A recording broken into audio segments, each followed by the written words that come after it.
80% से ज्यादा heart attack और स्ट्रोक्स कोलेस्ट्रॉल ब्लॉक या कैल्शियम की आर्टरी को ब्लॉक करने की वजह से नहीं बनते। जब किसी को हार्ट अटैक या स्ट्रोक होता है तो ज्यादातर केसेस में लोगों की मौत ब्लॉक की वजह से नहीं होती बल्कि क्लॉट फॉर्मेशन की वजह से होती है। ये एक बिल्कुल मुख्तलिफ चीज है। कोलेस्ट्रॉल कैल्शियम या ब्लॉक से बिल्कुल मुख्तलिफ होता है।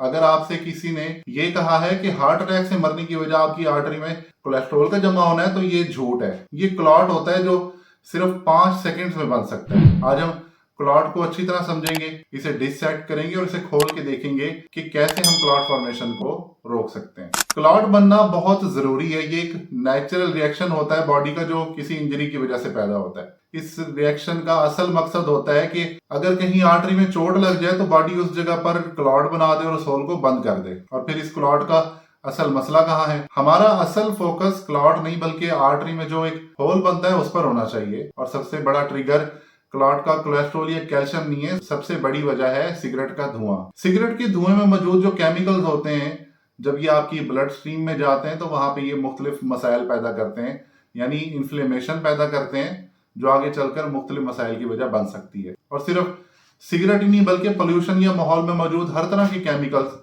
ये नुकसान कर सकते हैं। अब इसका सोल्यूशन आप समझते हो कि ई सिगरेट या वैपिंग पे कन्वर्ट होना है, तो ऐसा बिल्कुल भी नहीं है।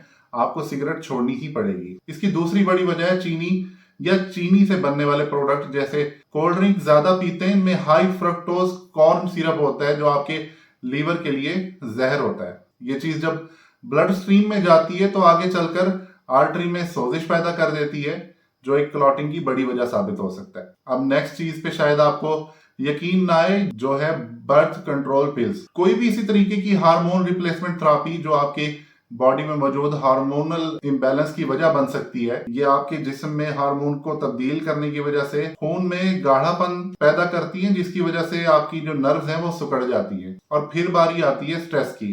अब ये एक इंटरेस्टिंग चीज है क्योंकि एक कंडीशन है ब्रोकन हार्ट सिंड्रोम। इसका मतलब है कि अगर किसी का कोई अपना प्यारा खो जाए तो ऐसे शख्स को हार्ट अटैक होने के चांसेस 2000% तक बढ़ जाते हैं। एक और बड़ा फैक्टर है सर्जरी। सर्जरी बॉडी के लिए बहुत बड़ा स्ट्रेस होती है और ये स्ट्रेस क्लॉट बनाने की वजह भी बन सकती है। इसके अलावा मैराथन दौड़ने वाले एथलीट या दूसरे एंड्योरेंस स्पोर्ट्स खेलने वाली हाई इंटेंसिटी ट्रेनिंग भी बॉडी के ऊपर फिजिकल स्ट्रेस डालती है जिसकी वजह से ये रिस्क भी बढ़ सकता है। अब बात करते हैं फूड की। रिफाइंड स्टार्च जैसे कि चना व सफेद आटा, मैदा, चावल, ब्रेड या शुगर वगैरह ये डायरेक्टली आर्टरी को इफेक्ट करते हैं और इन्फ्लेमेशन पैदा कर देते हैं। इस वजह से डायबिटिक लोगों में ये चांसेस 4 से 5% तक ज्यादा होते हैं।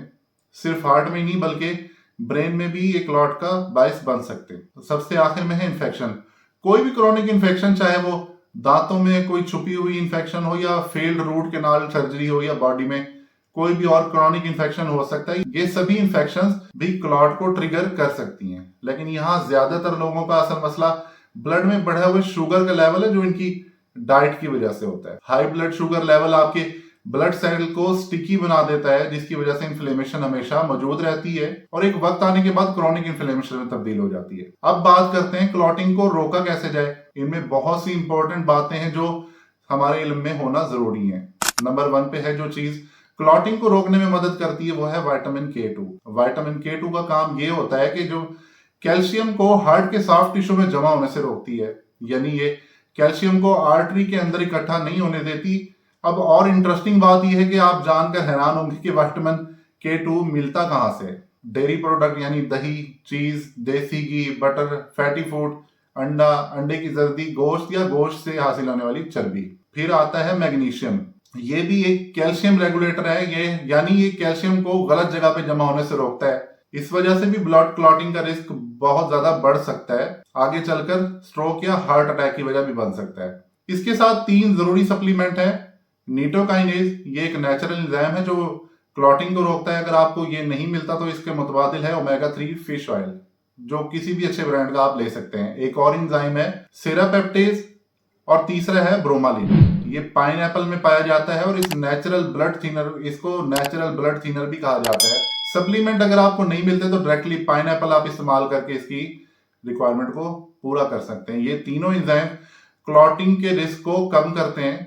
मैं उम्मीद करता हूं कि आप अच्छी तरह समझ गए होंगे कि असल में हार्ट अटैक और स्ट्रोक्स के पीछे क्या वजह है। अब ये आपके ऊपर है क्या आप इस एडवाइस को फॉलो करते हैं? नोट्स बना लें और इन चीजों को अपनी डेली लाइफ में इंप्लीमेंट करें। वीडियो देखने का बहुत शुक्रिया। खुश रहिए, मुस्कुराते रहिए। मिलते हैं अगली वीडियो में। अल्लाह हाफिज।